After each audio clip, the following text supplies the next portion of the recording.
Ilang beses mo na bang ipinangako sa sarili mo na mag-iipon ka na?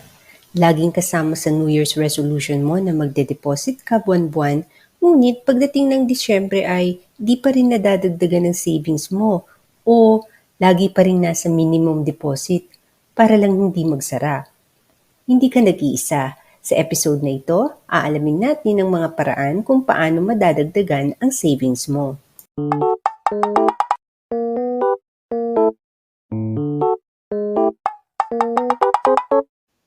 Pag nagtanong ka sa ibang tao kung paano mag-ipon ng pera, kadalasan ang sagot sa iyo ay, huwag kang gumastos.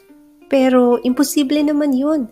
May mga kailangan tayong bilhin at bayaran. Narito ang ilan sa paraan kung paano ba talaga mag-ipon ng pera. 1. Sweldohan ng sarili. Maaring 2 beses sa isang buwan, tulad din ng regular na sweldo. Isama ito sa listahan ng regular na expenses.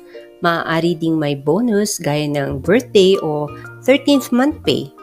Ang ibabayad mo sa sarili ay idadagdag sa savings. Hindi ito gagastusin ha. 2. Maglaan ng emergency fund.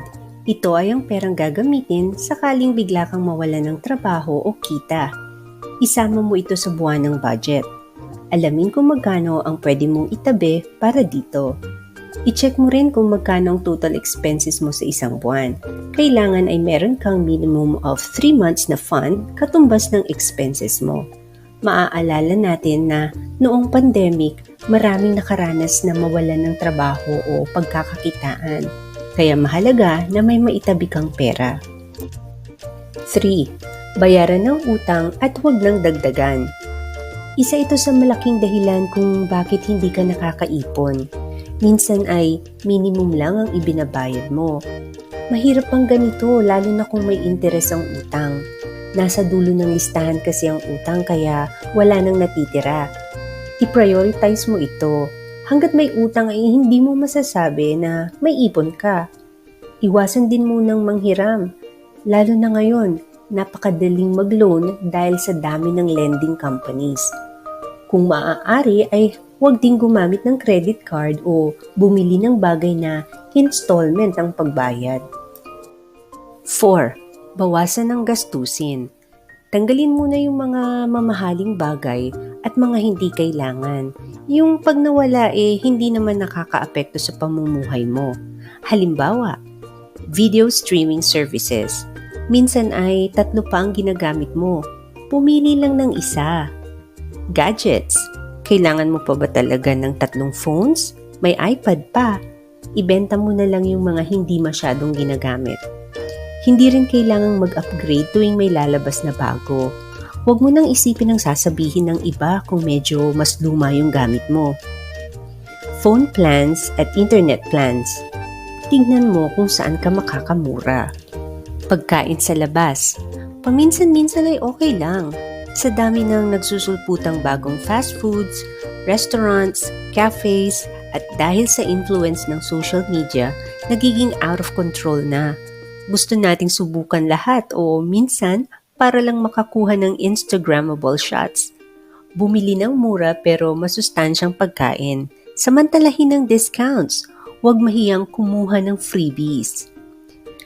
Magtipid ng kuryente, tubig at gas. Piliting pababain ng utility bills.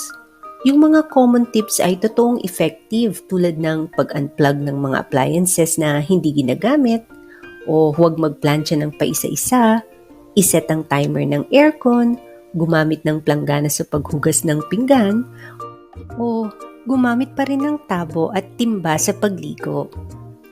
Murang libangan at paraan ng pagsasaya. Hindi ibig sabihin na pag nagtitipid ka ay hindi ka na maglilibang. Maraming cheaper ways para gawin ito. Sa halip na mag-abroad ay explore the Philippines. Domestic travel muna. Sigurado ako na marami ka pang hindi napapasyalan dito. I-check mo kung aling lugar ang may festivals o events. Sine?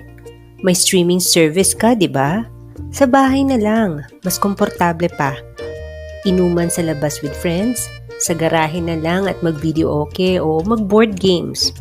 Pwede ring mag-hiking, mamasyal sa murang resort, yung hindi pa masyadong alam ng tao. makakatulong ka pa sa lugar na yon. Kung mahilig kang magbasa, bumili sa mga book sale o basahin ng mga classics na nasa public domain. Iwasan ng mga bisyo. Mahal ang sigarilyo at alak ngayon. Ang pagsusugal ay wala ring naidudulot na maganda. Bisyo ang mag-browse sa online shops, mag-set ng schedule kung kailan pwedeng i-open ang apps.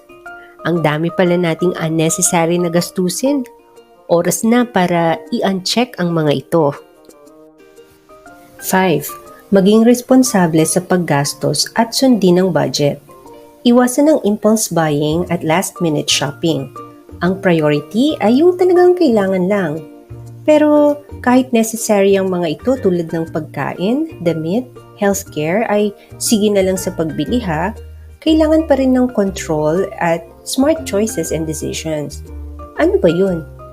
Halimbawa, pag nasira ang appliance na matagal mo nang ginagamit, saan ka ba makakamura?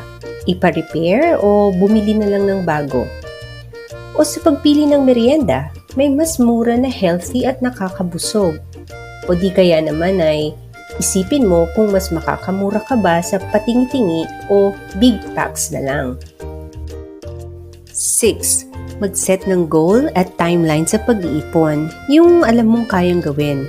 Pwedeng short-term gaya ng pampa-renovate ng kusina o long-term gaya ng early retirement. 7.